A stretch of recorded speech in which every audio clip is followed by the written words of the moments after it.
Hi. I really want to share with you today the area function in calculus. It's so super cool. It's this really amazing use of the fundamental theorem of calculus to define a new function. It's just so super awesome. The formula for the function, we call it a of x, a for area. So a for area of x. So x is the variable, and it appears in the upper bound of integration in this thing right here. Is the integral from a to x of f of t dt.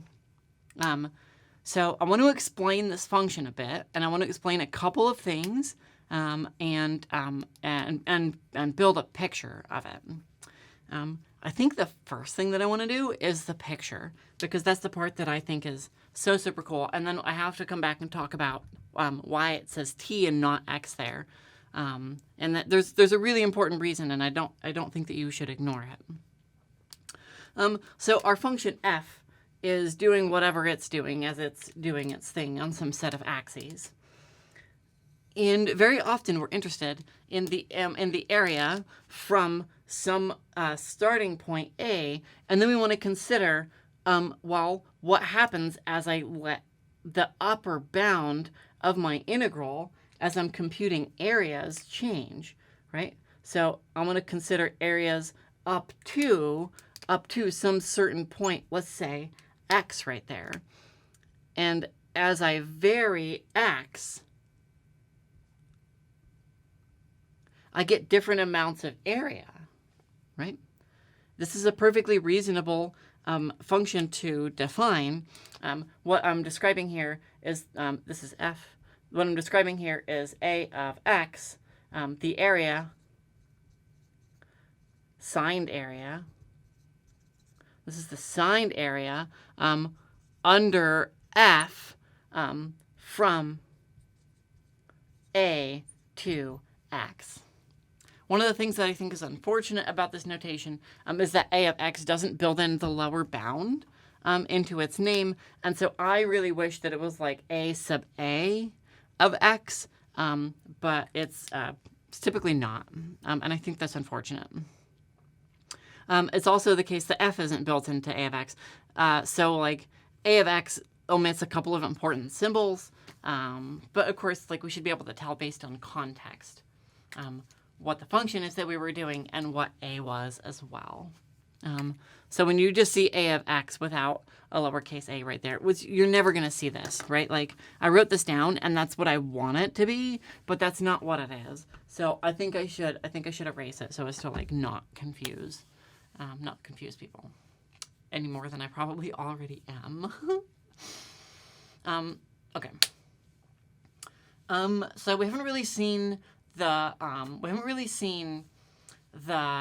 use of the fundamental theorem of calculus as far as this goes. The fundamental theorem of calculus is the thing that tells me that when I do this definite integral, I do evaluation on the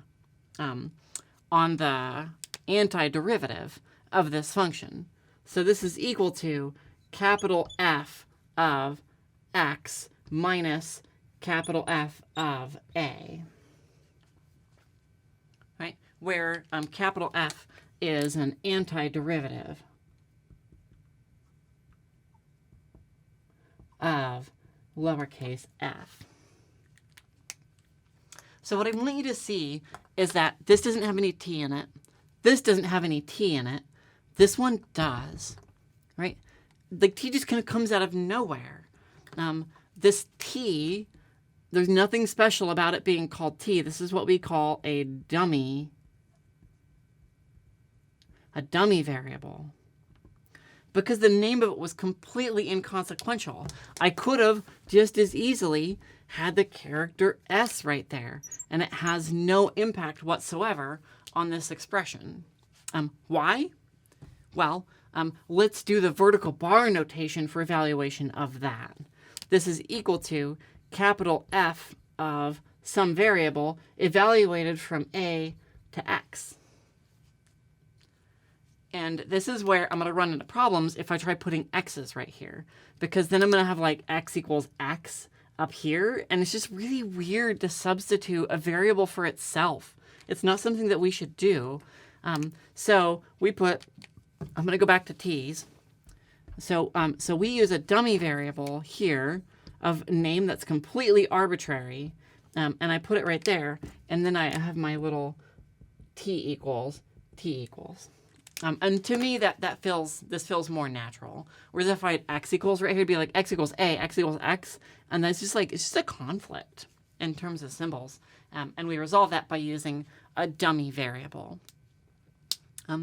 So let's play this game a little bit with a particular function as an example. So I think I'm going to leave this stuff up over here, and I think I'll wipe my diagram, and we can define the area function for a particular f for a particular lowercase a. I hope that sounds good to you, because that's what I'm going to do right now. Okay. So let's define a of x for lowercase f of x equals, let's do sine of x, and let's do a equals, let's not go from 0, let's go from pi over 6.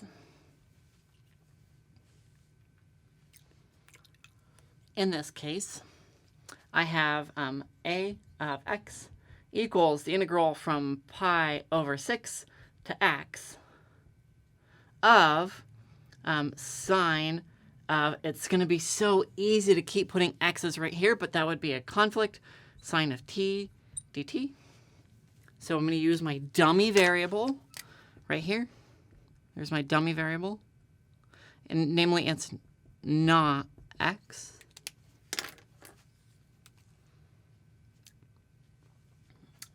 This is equal to the the antiderivative of cosine. The antiderivative of sine is minus cosine, because the derivative of cosine is minus sine, but I don't have a minus sign here. So this is equal to minus cosine of t evaluated from pi over 6 to x, which is equal to minus, how about I do that so that I don't deal, there's like a double minus sign risk here. And I'm going to solve that by doing the minus sign on the outside of the evaluation right here. So this is going to be minus cosine of x minus cosine of pi over 6. See, this is where the double minus would be, because I have to distribute that one. And then cosine of pi over 6 is, let's see here, pi over 6 is 30 degrees. Cosine is the x-coordinate. It's bigger than halfway, so it's bigger than root 2 over 2. That means it's going to be root 3 over 2. Yep, root 3 over 2. So this is equal to minus cosine of x minus root 3 over 2, which is equal to, if you don't like having that stuff right there, root 3 over 2 minus cosine of x. Excuse me. So let's draw a picture and then come to a close. So let's draw a picture of our integrand. I'm not going to draw a picture of this function right now. I'm going to draw a picture of the integrand, and the integrand was sine. So let's do a little bit of coordinates. We had sine, and sine looks like that. And then it keeps going. This is the x-axis. This is the y-axis. And pi over 6. Okay, so here's 0. Here's pi. So pi over 2 is here, which means that here is pi over 6. This is the x-axis. And so if I was going to evaluate this expression, what I'm doing is I'm measuring the area inside of here. I'm measuring this area up to some particular value that I'm plugging in right here. So if I were to go A of, let's call it